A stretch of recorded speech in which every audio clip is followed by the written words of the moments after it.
Bueno, batzuek ezagutuko dute kanta hori zein den, beste batzuek ez, igual jente gazteenak ez. Hau da gure kanta, gure garaiko kanta oso ezagun bat, ez? Itxoiten dugu izena. Bueno, segaitik jote dut kanta hau, ba, azken egunetan hartu dute ja denporan eraman disko hau entzun barik, urte asko, da hartu nuen horre apaletik. Baten batek jakingo dau nordan, kanta pilo batuko zuen disko bata, kanta lasaia, kanta animaduagoak. Hau da, Otis Redding, ez? Soul musika egiten dau. Da, zelan hasi nintzen ni soul musikan? Bueno, ba hori, 14 urten euskala bere, ba, nik batez ere metala entzuten nuen, Azutagar latzen urtz, gero hardcore apur bat ere hasi nintzen entzuten, etxaiak eta orduan ere eskuratu nituen disko hauek, ez?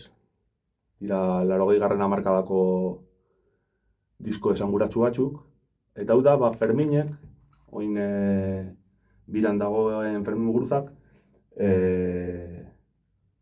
ba, negu egin baino lehen, negu sortu baino lehen, menduken neguren diska bat, negu sortu baino lehen,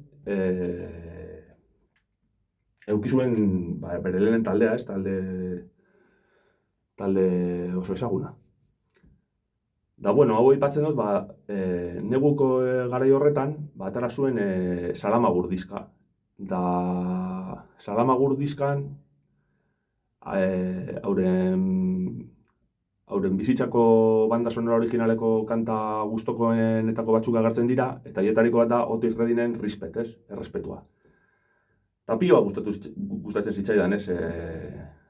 Musikaldetik eta zeukan transmititzen zuen alaitasuna eta trompetekin eta buruan metalarekin alderatuta ba, beste musika mota bat, ez?